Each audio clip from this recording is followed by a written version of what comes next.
Ukraine is a free country that has a free media, free elections, and was steadily moving towards joining the European Union and NATO. Ukraine was previously a part of the Soviet Union. Russia is not a free country. They do not have free and fair elections. They don't have a free media. And they have one of the largest and most sophisticated militaries on earth.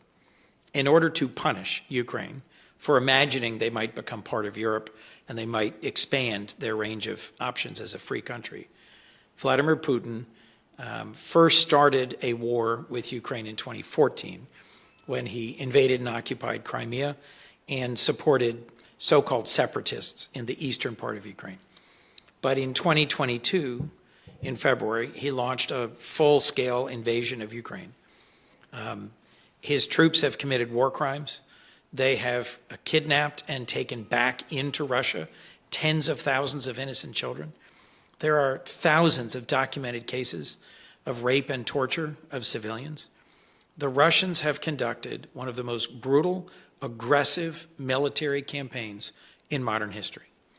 And they've shattered the peace that has stood the test of time in Europe since the Second World War. The invasion of Ukraine by Russia is the biggest military invasion or war on the European continent since the Second World War, ended in 1945. First. Second, millions of refugees fled Ukraine. They've been overwhelmingly absorbed successfully into Western Europe, not the United States. President Biden led a global effort where 50 countries, all of NATO, plus many EU countries, plus countries on the other side of the world like Japan and Korea, have contributed more to the defense of Ukraine than the United States has. The United States has spent a little over $100 billion in sending weapons and funding to help Ukraine stave off this invasion.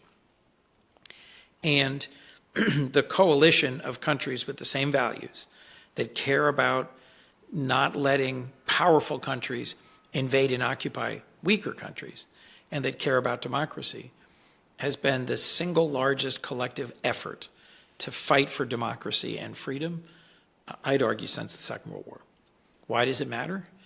I don't know. Does it matter that we're a democracy? Does it matter that around the world we've been admired and respected, and a lot of our power and our influence comes from people admiring and respecting our values? I think so. I think the story of the Ukrainians who have served and fought and died bravely at a huge number to enormous sacrifice is one of the most inspiring modern accounts of what it means to stand up for liberty.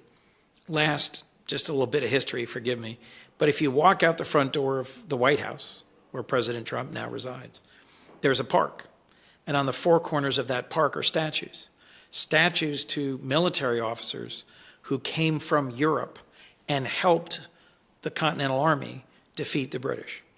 Without their training and their support, and this is Lafayette, Rochambeau, von Steuben, and Kosciuszko, without this German, Polish, and French assistance, our revolution never would have succeeded.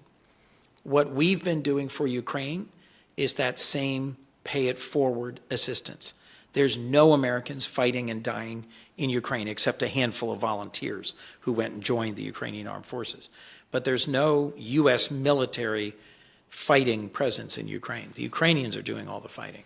So it's our support that is helping them hold the line against Russian aggression. So could you give our listeners a little more on NATO, and first of all, what it stands for? And then secondly, what happens if we were to pull out of Ukraine and Putin were allowed to continue his assault? What would the implications be on Europe? And then in general, what would the implications be for the United States? The North Atlantic Treaty Organization, or NATO, which just celebrated 75 years, is the most successful military alliance or treaty organization in history. And its core is Article 5, which says an attack on one is an attack on all. And it's only ever been invoked once, and that was when the United States was attacked on 9/11. And NATO troops served and fought alongside American troops in Afghanistan for 20 years and took casualties and sacrificed at about the same level as the United States on a per capita basis. They showed up early, they fought bravely, they stood alongside us. They could easily have thrown up their hands and said, this is not our fight. Mainland U.S. was not invaded. It was a simple terrorist attack, but they didn't. They came when called and helped defend the United States and our interests. For us to abandon Ukraine would send the message that we are a profoundly unreliable partner and would raise the question whether we're willing to help stop Putin. My friend, the former Senator, late John McCain, said repeatedly, Putin will only stop when we stop him.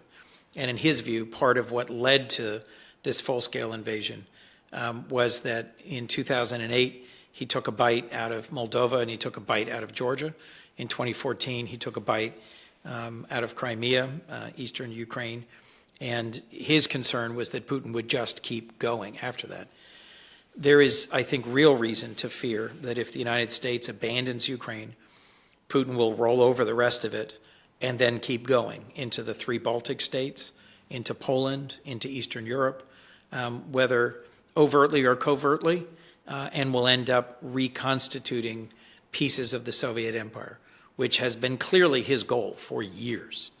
Last, that then puts the question of whether the United States can be counted on for any of its treaty commitments around the world, and I think that makes us less safe.